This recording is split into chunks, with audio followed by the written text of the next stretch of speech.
కోసం ఇద్దరు ఆఫీసర్లు తీవ్రంగా పోటీ పడ్డారు. ఆ ఇద్దరిలో ఒక ఐఏఎస్ పేరు ఆల్మోస్ట్ కన్ఫర్మ్ అని బలంగా టాక్ వినిపించింది.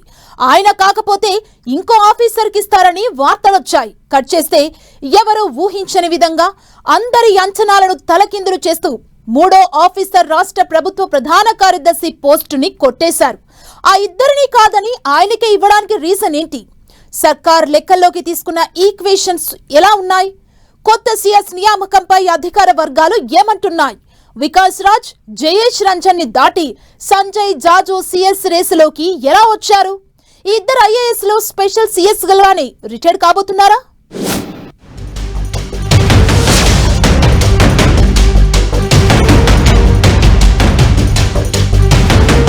సీఎస్ గా సంజయ్ జాజు నియామకంలో చక్రం తిప్పిందెవరు?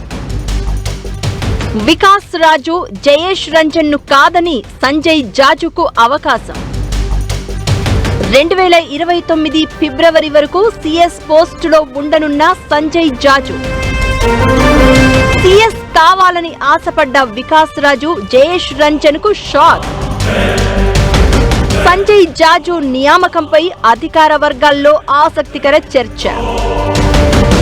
తెలంగాణకు కొత్త సీఎస్ వచ్చారు. తెలంగాణ సీఎస్ గా 1992 ఐఏఎస్ బ్యాచ్ కు చెందిన సంజయ్ జాజును నియమించింది సర్కార్.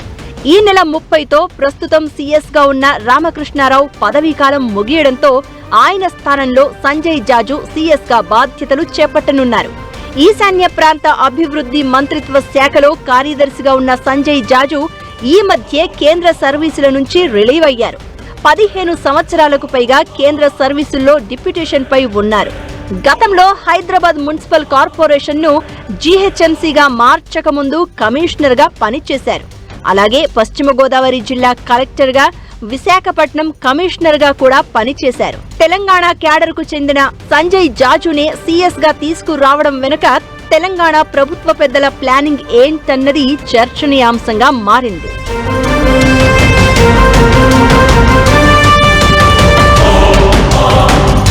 (1992) బ్యాచ్ కు చెందిన జయేష్ రంజన్, వికాస్ రాజ్ కూడా సీఎస్ పోస్ట్ ఆశించారు. ఆ ఇద్దరు ఎవరికి వారు తామే సీఎస్ అయిపోతామని డిసైడ్ అయిపోయారు. అందుకు సెక్రటరియట్ వర్గాల నుంచి లీకులు కూడా వచ్చాయి. ఒకానొక టైంలో వికాస్ రాజు సీఎస్ కాబోతున్నట్లుగా వార్తలు వచ్చాయి. అధికారిక ప్రకటన మాత్రమే మిగిలి ఉందని కూడా ఇన్సైడ్ టాక్ నడిచింది. కట్ చేస్తే జయేష్ రంజన్, వికాస్ రాజును కాదని సంజయ్ జాజునే కొత్త సీఎస్ గా నియమించింది రేవంత్ సర్కార్. సంజయ్ జాజు 2029 ఫిబ్రవరిలో రిటైర్ కానున్నారు. అంటే దాదాపు 2.5 ఏళ్లకు పైగా రాష్ట్ర సీఎస్ గా కొనసాగనున్నారు. 2028 డిసెంబర్లో ఎన్నికలు జరిగినా, 2029 మేలో జమిలీ ఎన్నికలకు పోయినా అప్పటి వరకు సీఎస్ గా సంజయ్ జాజునే కొనసాగనున్నారు. 2029 ఫిబ్రవరిలో ఆయన పదవీకాలం పూర్తయినా ఎన్నికలు అయిపోయే వరకు సంజయ్ జాజుకు ఎక్స్టెన్షన్ ఇచ్చే అవకాశం లేకపోలేదు అంటున్నారు.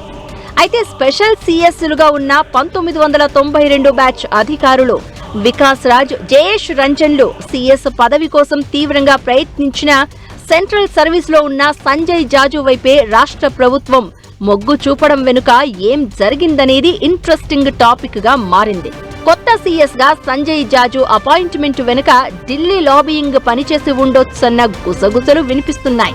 ఆయనకు కేంద్రంలో పనిచేసిన అనుభవం ఉండడంతో ఢిల్లీలో రాష్ట్రానికి సంబంధించిన అభివృద్ధి పనులను చక్కబెట్టాలని వ్యూహాత్మకంగా ఎంపిక చేశారని అంటున్నారు.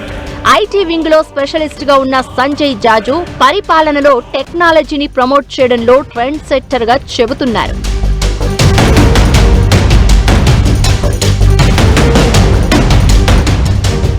ఇక సీఎస్ పోస్ట్ ఆశించిన వికాస్ రాజు పదవీకాలం మార్చి 2028లో ముగియనుంది. మరో senior IAS Jayesh Ranjan September 2027లో పదవీ విరమణ చేయనున్నారు.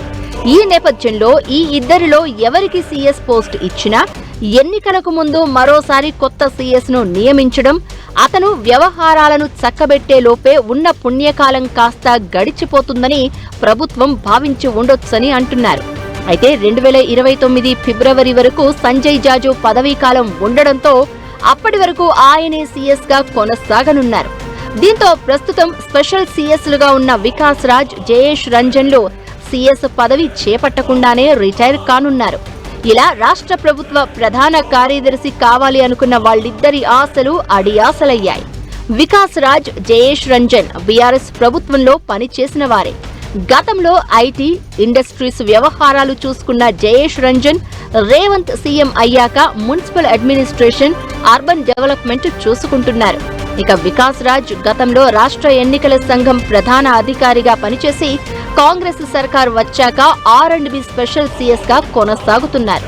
ఈ ఇద్దరు ఆఫీసర్లకు రాష్ట్ర ప్రభుత్వ వ్యవహారాలపై మంచి అవగాహన ఉన్నప్పటికీ సంజయ్ జాజునే సీఎస్ గా నియమించడం వెనుక మరో రీజన్ కూడా ఉందన్న టాక్ వినిపిస్తోంది. వికాస్ రాజ్, జయేష్ రంజన్ బీఆర్ఎస్ ప్రభుత్వంలో కీలక శాఖల్లో పనిచేసిన వారు కావడంతో గత ప్రభుత్వ వాసనలు లేకుండా కేంద్రంలో సత్సంబంధాలు ఉన్న సంజయ్ జాజుకు ఇవ్వడమే మేలు అని సీఎం రేవంత్ భావించినట్లు సెక్రటరియట్ వర్గాల్లో చర్చ జరుగుతోంది.